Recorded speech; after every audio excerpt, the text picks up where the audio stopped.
2026, when fintechs can spin up cards in minutes and move money across borders in real time, it's still hard to decipher transactions. That's why financial institutions turn to Spade. Spade is the data and AI platform that turns messy transaction strings into structured, verified records in real time.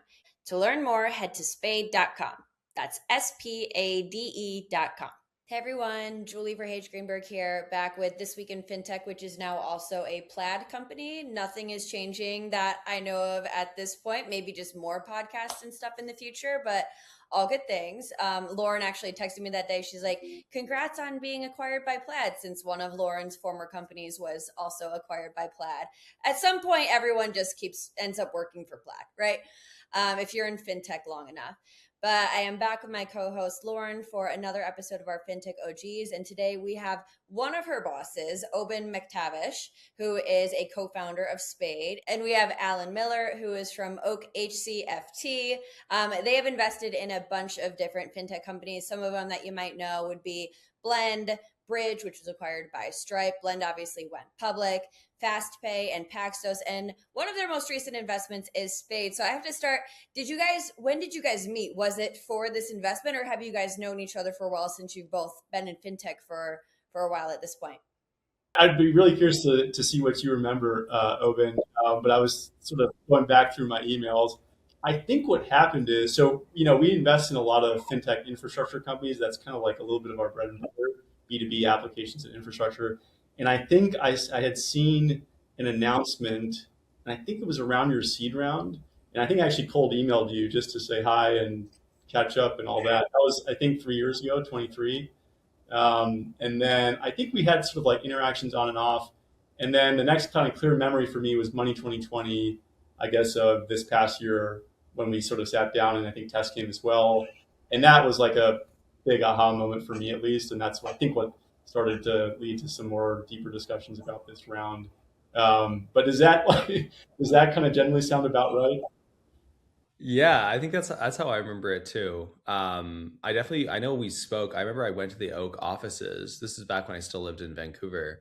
I was visiting New York to do the whole, do the rounds, as many founders do if they don't live in the States. And I met you at the Oak offices because it was after we had raised our seed round. I think maybe I want to say, 23, so post seed round, before we had raised our A, as we were sort of figuring things out. And then, I agree, the next big thing. And then I feel like there might have been something in the middle there, like early 25, pre-money 2020, as things we were just sort of talking about what our plan was. And then 25 was like, hey, we did the thing we said we were going to do, and even better. So it's always nice we can show up and have that conversation. But yeah, so I think it's been a long time, actually. It's been 3 years, I guess. It's wild that 2023 was already 3 years ago. I'm like, wait, that doesn't feel like that. I'm just like, whoa. Well, let's take another step back then. And how did each of you first start out in fintech then? Since obviously, Alan, you've only been at Oak since I think it was like 2019. And then Oban, you have been at previous fintechs before co-founding Spade in this space too. So Alan, maybe we start with you. Yeah, sure. So my journey to fintech, I got to go all the way back to, I think it was like 2013. So I had been living in New York City and was going to business school at Columbia, and I think one of the very first fintech companies, one of the first notable fintech companies, was a company called Betterment, the robo-advisor, and I had downloaded the app. I think I was one of the first couple hundred users of the app. And it started using it and playing around with it, and kind of got just really interested from like a consumer perspective in fintech from that regard. Then when I went to business school, the founder of Betterment, John Stein, was actually a CBS alum, and I was like, well, I would love to do something while I'm in school, like on the side, nights and weekends, kind of like a side hustle type of thing. And I cold emailed John, just be like, hey, I'd love to just do something here. And I was part of this program called Insight, which kind of helps, place students at startups and do project work and all that stuff. So I actually ended up spending my second year in business school working with his co-founder, Eli Breverman, and a few others on a few different things inside of Betterment. And so that was like my first sort of, foray into it. And then there it kind of went into being a consultant and then ultimately an investor But yeah, that was my journey. Very cool. Check out season 1 of Fintech OGs for an episode with it was John Stein and Alexa Von Tobel. So, Oh, really? Oban, Okay, what? I'll have to do. Yeah. Oban, what about you? Those are real fintech OGs. I right out of college, I co-founded a company called Hubly, and we were selling efficiency tech, like think like practice management software, very similar to what you'd see in like a doctor's office or a dentist's office, to wealth managers. And then we started that, I guess that was 2018. So not a decade yet. I guess it's 8 years ago. Did that Very for close. a couple of years. Very close. I close. know. I know. Makes me feel old. It's going to be really weird when we look back and like COVID was a decade ago, and we're not that far away from that either. Yeah. Continue. No, so we were selling that, and then I think that's technically considered fintech. And then we did Barclays Techstars in New York in 2019. And that was my first time living in New York. We lived in like, I think my bedroom is literally 7 feet by 5 feet. So it was like a tiny rectangle in Chinatown. It was it was very cool. That was the first time I ever touched fintech, and was sort of the thing that led to Spade, which is very funny because I met a bunch of other fintech founders at Techstars. It was also sponsored by Barclays. So there's a lot of like Barclays connectivity. And that was our first sort of touch point into like the actual fintech universe, especially because as a Canadian, like Canada doesn't have a big universe of fintech companies. There's a couple now, and like I think it's becoming a bigger thing. But back then, I think there was literally Coho, and that was it. Like there wasn't really fintech coming out of Canada, so it was kind of alien coming to the States and hearing about all these like Cash App, Venmo, these things that sound so far away when you live there because it doesn't exist in Canada. So that was the first time I really started engaging with fintech. So did you move to New York and then move back to Vancouver for a little bit before? Okay, walk me through that a little bit too.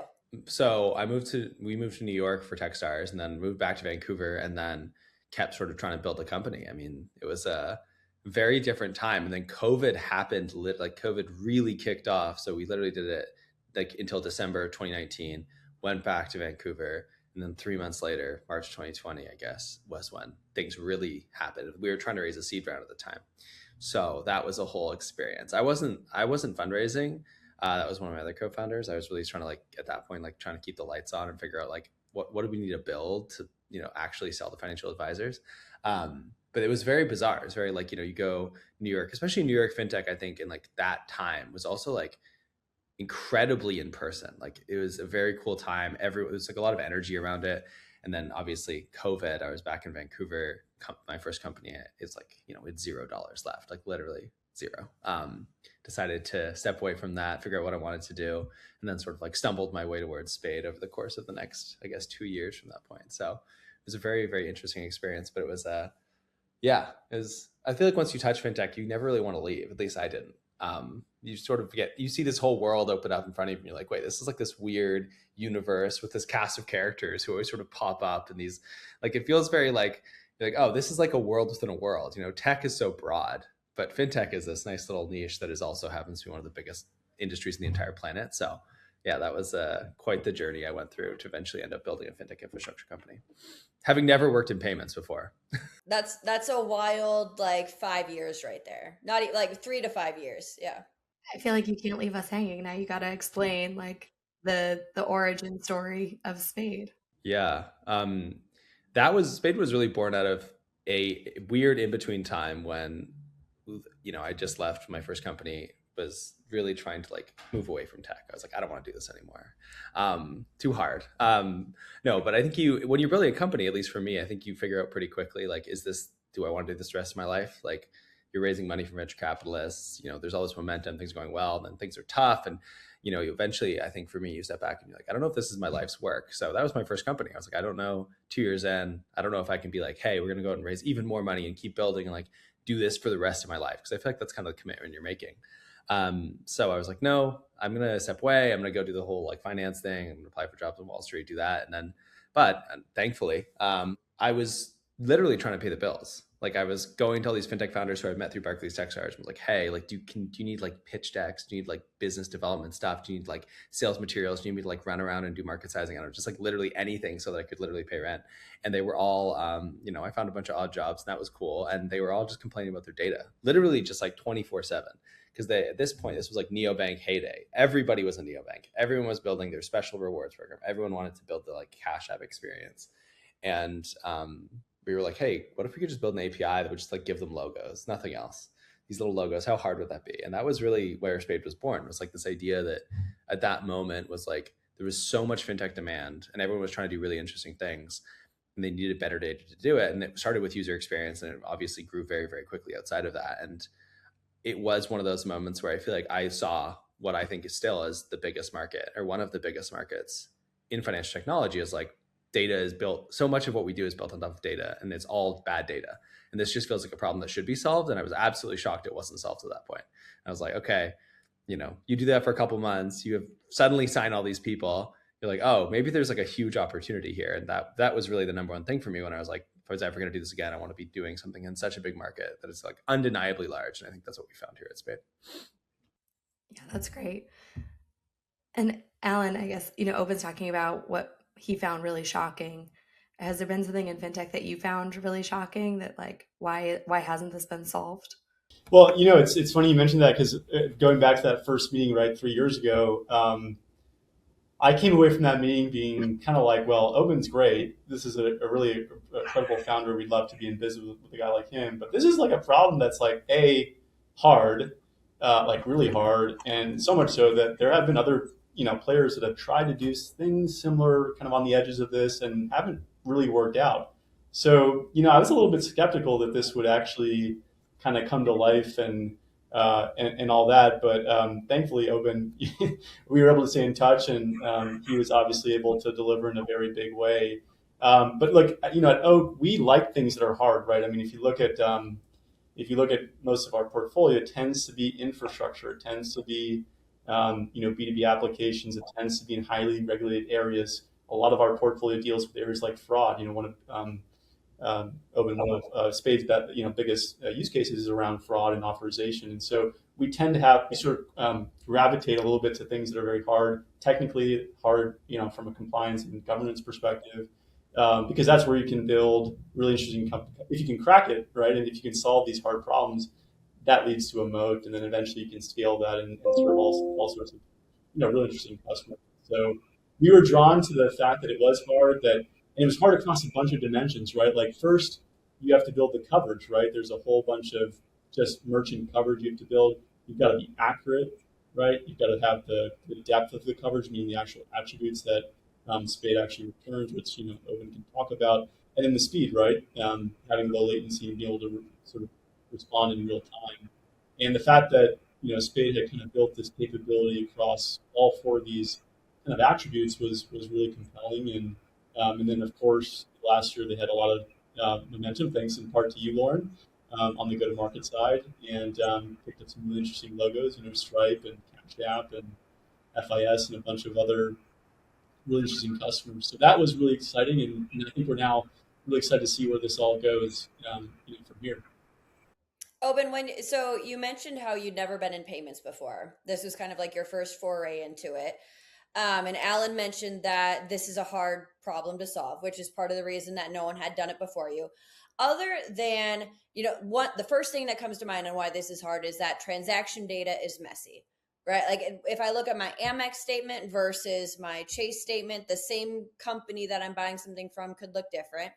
Uber, it might be a ride, it might be Uber Eats, like that gets qualified as different things, etc. If I'm doing like a PFM.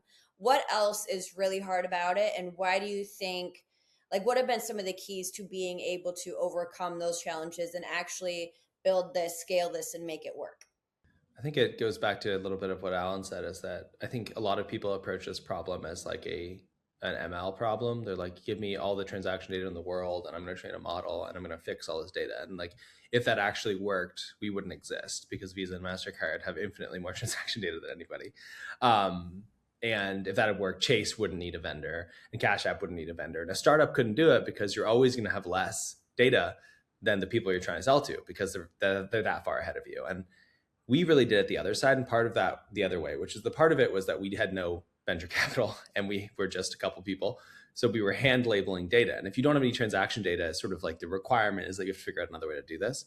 So we figured, well, what if you turned this into something that looked a lot more like a search problem, where like Google went out and indexed all the entirety of the internet, and then you put something in and they surface you the most, like the thing they think you're looking for, really. And they score a bunch of these things and they give you the most likely answer. And that's what we did with transaction enrichment. And I think the hard part about that is that it is kind of counterintuitive to how other people had done the problem. But ironically, because I had absolutely no experience in payments, did not come from like a big company that had been trying to do this, I approached it in the only way that made sense, which is like, well, let's just hand label a bunch of data and then get really good at figuring out if this is that. And then you can sell it to people. And we found really quickly it was amazing. But obviously, once you do it that way, it becomes a very different kind of business. It's about how can I source, clean, and verify millions and millions of business records, constantly update them, and then make sure you're matching things correctly, which is a very different problem, but it's really hard. It's one of the reasons we've stayed really focused historically on the US, and then recently we expanded to Canada, was because it is actually a very challenging problem. And I think obviously that was a pretty unique insight, and to pat myself on the back there. But once we started doing it, I think you realize that it is a much harder way to solve the problem. And that's why people hadn't tried to do it historically. And it's why someone like an Amex is so successful at it. Because, do you Amex, remember that moment where you had that realization? Like literally, like walk me, like when did it just like go off in your brain? Well, I wish I was like Nostradamus and was like, oh yeah, this is the way. I think genuinely what happened was that I was talking to a fintech founder friend of mine. He was like, oh, we don't have any logos in our transactions. We want to build this user experience. I was like, oh, if I gave you an API that did that, like, would you pay us? And he was, yes. The funny part is we weren't an incorporated business, so we couldn't accept any payment for a really long time. So he didn't pay me any money, but we were able to do it. And what it came down to is I was sitting there with one of my co-founders, Cooper, being like, okay, so how are we going to do this? I'm like, well, what if we just like, okay, AI doesn't exist at this point. So like, it's really, really long time ago. And we're like, okay, let's just Google and like find all the lists of every single, like the most transacted app businesses across the US. Okay, we'll do it. Because this is like a neobank. And we did it. We found all the lists. And then, we spun up some infrastructure. We built a user experience where we can input all this important information. We just started, you start labeling and making your own data. You human label, human acquire, download. I got really good at Photoshop. Actually, no, it wasn't Photoshop because we couldn't afford Photoshop. We got this. There's a website called Photopea, which I'm going to plug here. It's like free Photoshop in a website where you could like take things and edit photos for like, cropping all the logos so they would fit nicely, typing it all up, getting the websites, doing all these things. And then, one of my co-founders, Cooper, who's I guess far smarter than I was, he was the one doing the much more challenging thing of like, okay, how do we match these things? And we started literally being, okay, how many ways could this appear? Let's write all this regex. And we're really going through doing this by hand. And then they did a comparison between us and a venture-backed competitor of ours at that point that had raised millions of dollars. And we absolutely crushed them. And it was a very funny moment because we didn't even know this was happening. And I get like a Slack from my friend being like, hey, we compared you against unnamed competitor.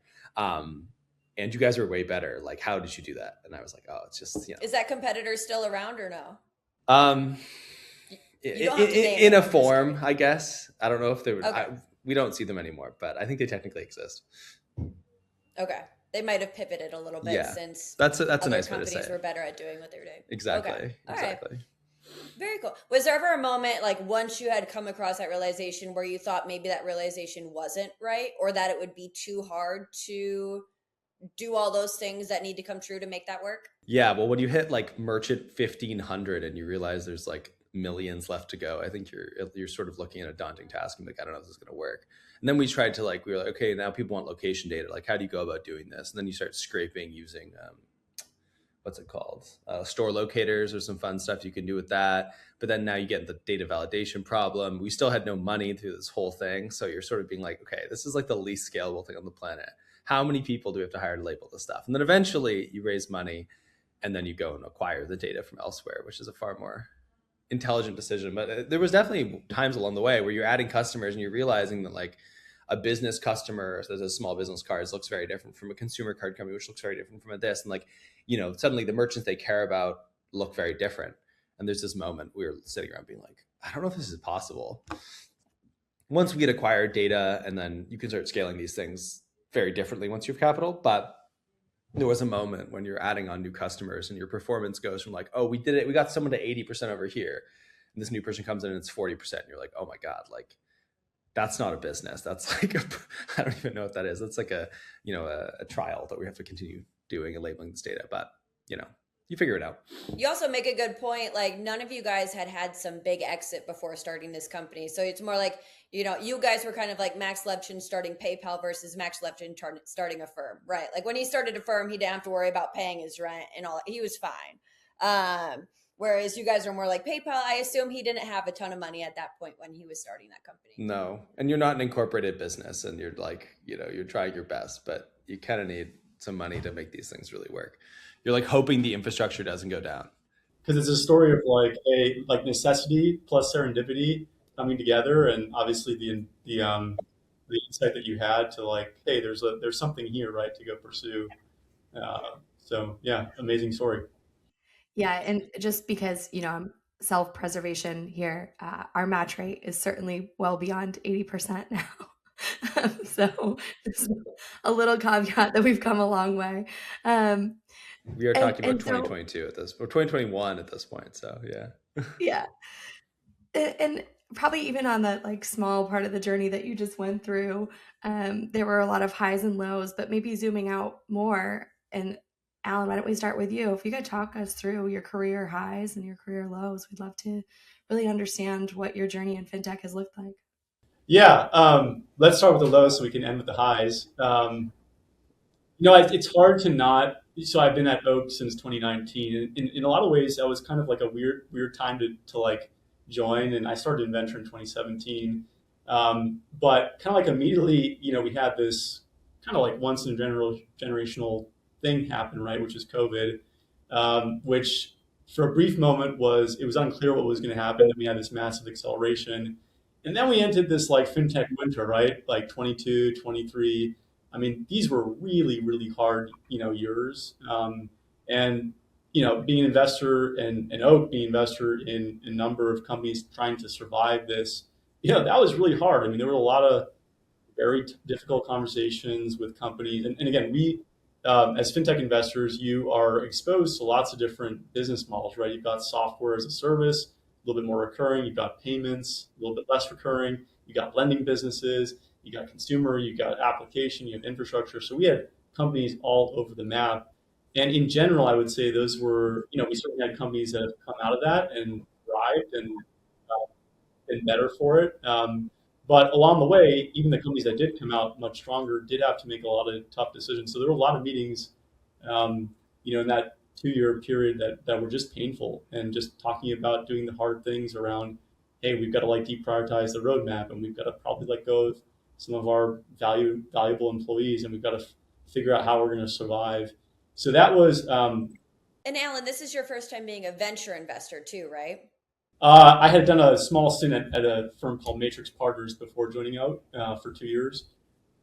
But yeah, coming to Oak. But like that's just those are such hard conversations to have, not just because like in general they're hard, but too like COVID was something no one could see coming, right? It's not like, there was anything you could have done to prevent the business going the way it did in most of those cases, I assume. Yeah, I mean, there is of course, you can always say, hey, there are certain businesses that are like e-commerce, for example, or the mortgage world, right? There's a certain level of cyclicality. But this was sort of just like an unprecedented thing that had happened to the world, right? And then you compound that with, then the SVB thing happened and a few other banks kind of. So it's just sort of like one thing after another. And we were all sort of navigating this for the first time. I think a lot of founders, even if you were a repeat founder, you were navigating this, for the first time. And I think fintech is a little nuanced in the sense that because, like in SaaS, for example, you have recurring revenue. Everything kind of is relatively, I wouldn't say totally predictable, but it's more predictable than like payments. If your payment volume is up 1 month and chugging along, and then all of a sudden, because of an external factor, it kind of goes to zero. You don't have that sort of recurring kind of sort of sticky revenue base. You have to kind of figure out new ways to grow and just basically survive. So we did have companies in that situation. So that was very, very, sort of challenging, I would say, to kind of to navigate. Well, it's like imagine if SoFi had been founded in 2019 versus 2011 and they were still just doing student loans, like SoFi probably wouldn't exist anymore at that point, given the moratorium on like all debt was there was no interest rates, student loan collections were paused. It's like what would SoFi do? There would be no point to go refinance your loan. Yeah, Julie, I think this is like a really like other important point of like the time when you start. There's a lot of skill involved. There's a lot of like founders who are resilient and can see around corners. But like literally the time you start the business can make the world of a difference. When you start a business, I think of like right now, right? Like if you start a business in 23, 24, 25, kind of a different era than if you started in, let's say, 2019, right? Or 2020. And I even think of the last big wave of like innovation that we have, which is really cloud SaaS applications, like starting a business in that area around 2010, 2011, and being able to basically kind of enjoy this like 10-year run would be a lot different than starting a SaaS business, a SaaS application, let's say, in 2020. So there's a timing component here that is what it is, right? So that was that 22, 23 era, a lot of just navigating things that were not necessarily foreseeable, that were just new, and a lot of like personnel decisions that were personal in nature, right? So that was kind of a very sort of hard thing to do, I think. I guess on the flip side of that, maybe the positive is kind of seeing, I'm on the board of about 8 companies now, and seeing a lot of these companies emerge from that time period. Some of them had to do the very tough things, getting lean, to then grow again and scale again. I've seen a number of these companies kind of weather that storm, get capitalized further after 2 or 3 or 4 years of not having much capital, and then seeing these businesses kind of like take on a new shape, a new form, and have like almost a second life, and rebound, in some cases do like even better than they were, much better than they were before. That's been like a really great thing to see. And the other thing is like I have invested outside of the Bay Area quite significantly in like Latin America or in Canada, and places that you wouldn't expect. Seeing some of those companies really big players in their markets. That's been a real joy, to see over the years. Oh, but I want to add on to your answer for the low.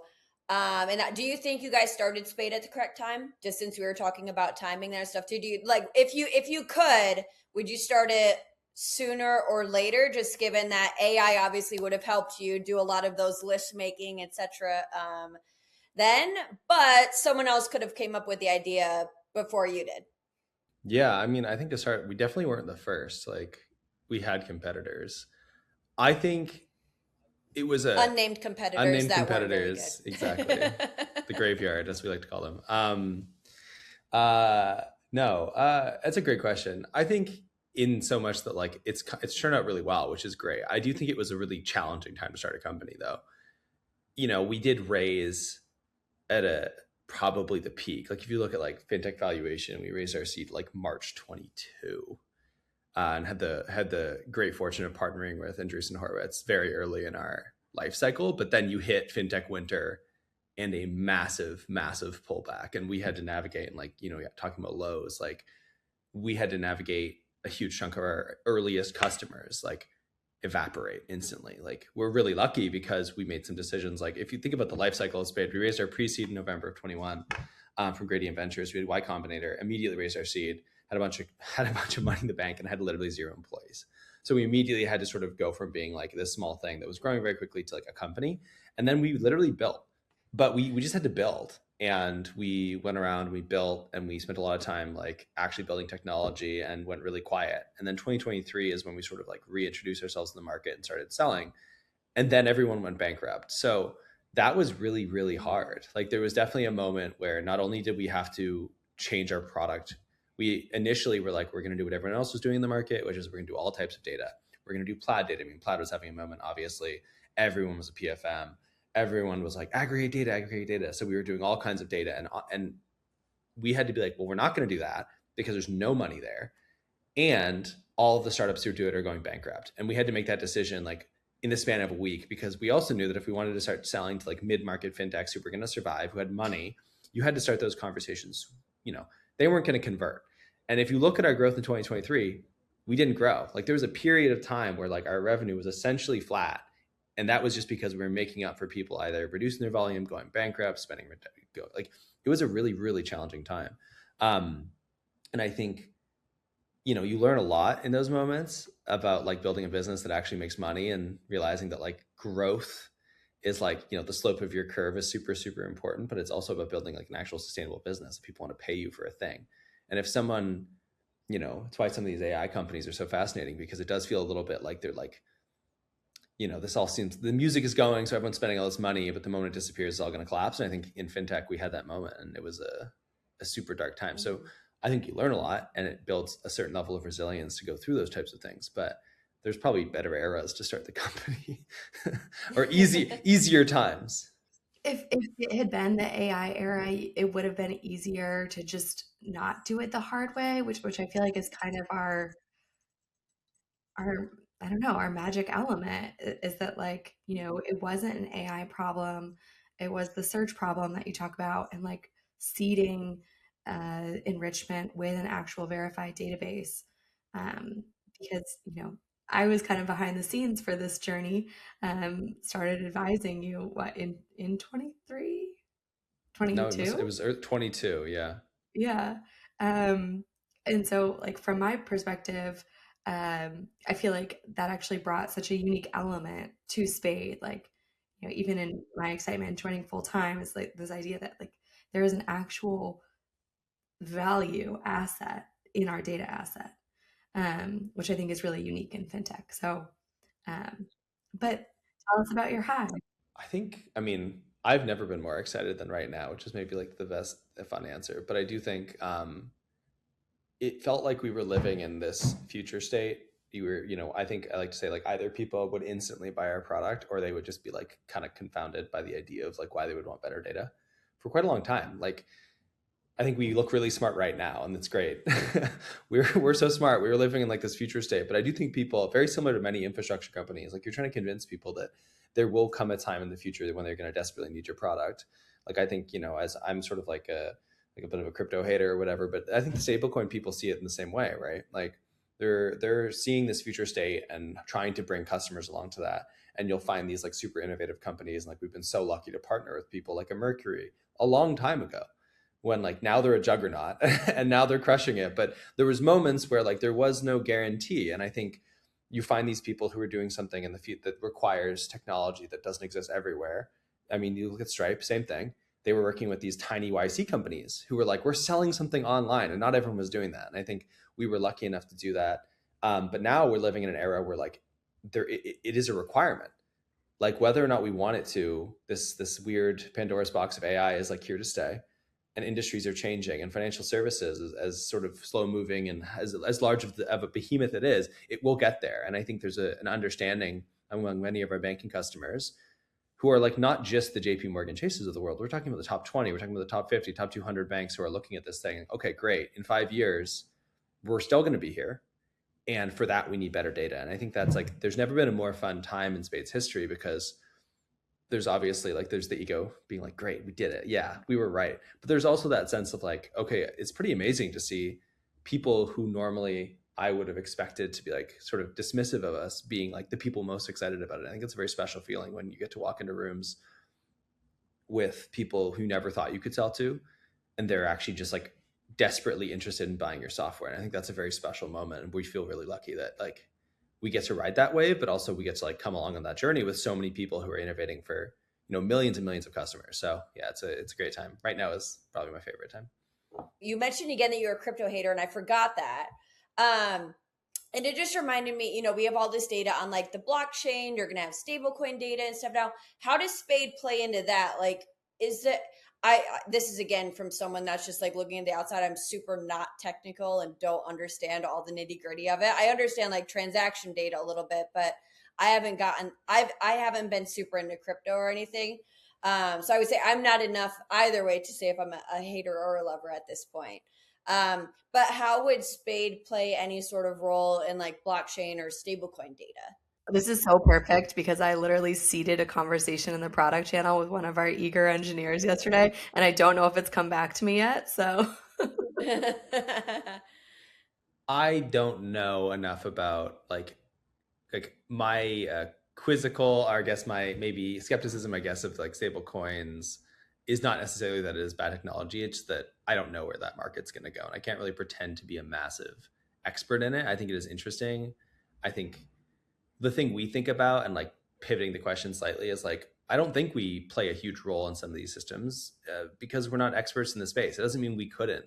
But I think when you're building a company, and like now that we're at the stage we are, like our customers rely on us. And like, as much as I love going down like a rabbit hole and like throwing some stuff together, and like half of Lauren's job is being like, no, we need to like sell this stuff. So you certainly cannot just like, we need to be building stuff for our customers. I'm like, yeah, that's actually true. Like we need to stay focused. And I think as an answer, like maybe in a world where stable coins become a significant portion of payments volume for our largest customers, of course, we would support them in better understanding who and for what purpose people are transacting with these financial instruments, because that's really what they are. Like they're just means of commerce, and a card is very similar to a stable coin in many ways. I think the thing we're excited about is like, when you look in the future, like agentic commerce and things like that, we have a lot of data, and helping our customers figure out who they should be letting these little AI agents transact with, if that's the future we're moving towards, is something we are in a very, very strong position to help with, even if that transaction is happening with a stable coin built on one of these many, many, many protocols, or if it's happening with a card or an ACH or a wire. Like deeply understanding who someone is transacting with is something we've been doing for a long time, and we do billions of times every single month. And I think that doesn't matter really what the medium of exchange is. We'll figure out how to help our customers do it. So not an expert, and maybe call myself a hater is like, I don't know if I should go on the record saying that. I think I am actually. There was some interview. A skeptic, exactly. Axios called me that, I think, once. So I'll take it. There you go. But yeah, so it's not a focus for us today, but I think undoubtedly like we want to support our customers across every payment rail that's relevant to them. And if the volumes of these things become relevant, like we'll be right there with us. Alan, so I think it was your partner, Matt, that was the investor in Bridge, but I'm sure you've also quite a bit about stablecoins, just given that was in your portfolio and stuff too. What are your thoughts on this? Look, I think Oban put it well in the sense that like for us right now, at least from a U.S. and Canada perspective, right, in our current markets, it's probably not the most relevant. I think where stablecoins become really interesting is when we start talking about international, right? Especially, we do a lot of work in Latin America. Bridge, you mentioned, a lot of their customers were in Latin America. In those markets, stablecoins are actually very important, right? They're a very important way, not just to do transactions with merchants, like consumer merchants, but also employees getting paid out, right, in stablecoins, holding savings in stablecoins, dealing with international remittances, right? So that's actually, I think if you look at the growth rate of stablecoins in some of these emerging markets, particularly in Latin America, you're seeing an incredible adoption. And to the extent that Spade eventually does some work, I think this is probably, Oban will know better than I do, but I think this is probably years down the road here. But to the extent that we do go into some of these international markets, and ultimately we want, or our customers want to see data from merchants that may include stablecoin as a rail, right? Because we do cards, we do ACH, we do wires, we do RTP, and maybe there's a world down the road where stablecoins is a fourth or fifth rail. I could see that potentially being interesting to our customers, and actually it could actually be a very, very large part of business in that market, right? If we eventually go there. So, but I think Oban's absolutely right. Look, I think we got to stay focused. We're a small company. I think what are we now, Oban? Like 22, 23 people, something like that, right? So more than 25 maybe. Oh, 25. Okay. You guys have grown like what, 25% since we led the beat. They're putting the money to use, Alan. They're putting the money to use. I love it. That's what we're here for, right? So, but yeah, look, I think it's one of those things where if and when that becomes a goal for Spade to go internationally and go to some of these markets, then it may be relevant. And in the meantime, I think stablecoins in general certainly have a role to play, as we've seen in some of our portfolio companies, and we're very interested in those applications. But I think it's probably a couple of years for Spade. Okay. And I actually want to ask all three of you this final question that I have. And it's the biggest advice you'd have for someone that is like a new graduate and looking to get into fintech. And the reason I want to ask all three of you is like, Lauren, you have a sales role. And I think so much recently about I would hate to be a college student just graduating right now, because all the roles that are getting eliminated are ones that are by AI, are the ones that are largely for, new people into the system. So what advice do you have for someone that is, either an undergrad or an MBA just getting started out in either venture capital or at a fintech in particular, to be able to still get into the system and do well like all three of you have? I think I have always felt like the thing that I've tried to do with my life is just like go where you can learn a lot. And I don't think that's, I think at a time, I guess the world we're at right now where the future seems pretty uncertain, I think that's usually the best way to approach it. Like, I don't come from tons of pedigree. Like, you look around, lots of fancy founders. I wouldn't describe myself as that. And I think a big part of where we are today at Spade is just like willingness to just like do the dirty work and like go where there's interesting and things to learn. And I think when you're looking at opportunities at a time when there's a lot of uncertainty, I think trying to just like build your own knowledge and things you appreciate and like collect more information and like build yourself, I think is a surefire way to have a very interesting career and also expose yourself to things that like might be overlooked or underappreciated. Like, yeah, you can go work at like the fastest growing, hottest AI company, or you can find these interesting things that really like spark your interest that you're going to be willing to like work really hard at, because just because something is like the coolest place to work because like your dinner party conversations are great and has a great valuation does not mean it's going to be fulfilling or interesting for you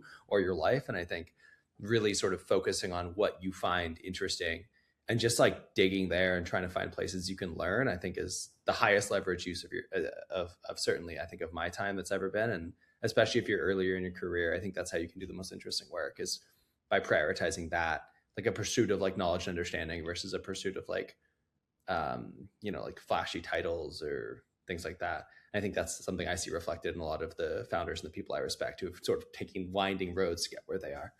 Yeah, that would be mine. Well, I started my career, well, for a moment, I like wanted to be a pro sailor. That didn't really work out, but that's why I still commit a lot of time to it. So, sorry, Oban. But then I went to Mass Mutual, and I was a financial advisor. But that role is really interesting because it does have like the big company opportunity of getting sales training, which I think is really, really important. But then also like you're in business for yourself. So you have to figure everything out the hard way. And like I look at that role and think like it's a little cringy for me to look back at, but it did give me so much exposure and experience. I just don't know that a 23-year-old really is in a position to tell people how to protect themselves adequately. Um, but like I think that's the thing I would tell people to look out for is like you need to find a sales playbook if you want to be in sales, but you also have to have the opportunity to get very in the weeds. I think some people go to like really, really large companies that have very, very robust playbooks, and that's great for some elements of things, but it doesn't get you as in the weeds on like the specific elements of the thing that you're selling. And especially in fintech, I think that's a superpower, like really understanding very deeply how the product works. I always say like I moonlight in product. I think that that's like the thing that you kind of have to do to really understand what you might be able to sell in the future, what conversation to seed, how to like ask the right discovery questions. And so maybe in today's world, that looks like joining a startup, even on like a technical CSM role or like a junior analyst product role, where like you really get to understand how the sausage is made. Yeah, I think that's great advice, great feedback. I have like sort of two different thoughts. One is more like meta, and one is more like practical. Um, I think the first thing is like just because when as I think back, like I was kind of a late bloomer. I always had like a lot of different interests, and I didn't really kind of fully know exactly what I want to do. And I think a lot of people coming out of college or early in their career are kind of like that. I think the thing that I kind of wish I'd focused on more is like find the things that you're like really passionate about, where like work doesn't feel like work, right? Where you're just doing it because you love it. You're spending all your time outside of your 9 to 5 exploring that idea, that hobby, that interest, or whatever it is. Ideally, it'd be something that's also hard, right? Because like the intersection of things you're passionate about and things that are also really hard the sort of overlap, the sort of Venn diagram there is, I think, where a lot of the value in the world comes from, is at that intersect. But sort of focus on finding things that you love and that you're just passionate about, that where that 9 to 5 or that work doesn't become work. It's just sort of like becomes a lifelong like passion for that, for what that thing is. I was just gonna say, and the other like very like tactical thing, I think, especially right now in 2026, is like just with the AI tooling and the AI capabilities that are out there, like I think you got to own those things, and you got to be willing to like experiment and kind of become, I think Bill Gurley said this well, become like the very best AI version of yourself that you can be in whatever kind of like job you're in, whatever industry you're in, because I think the people who adopt this technology are going to be much more productive than their sort of average peer. And you're going to get a lot more opportunities for advancement and for taking on new some new projects, and you'll just see a lot more early in your career.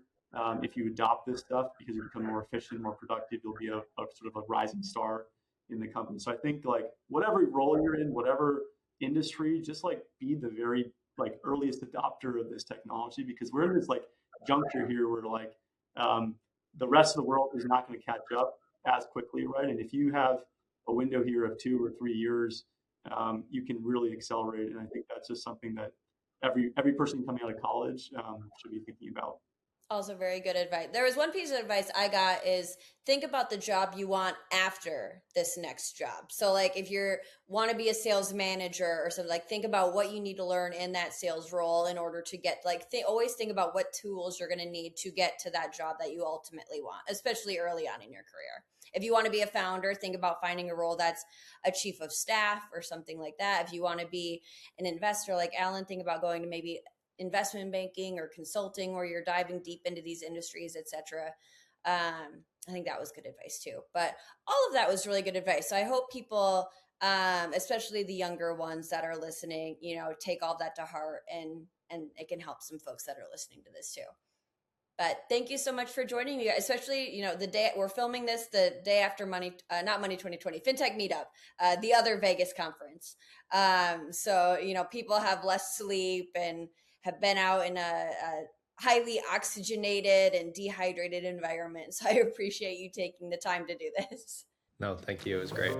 Yeah, real problem. Thank you so much.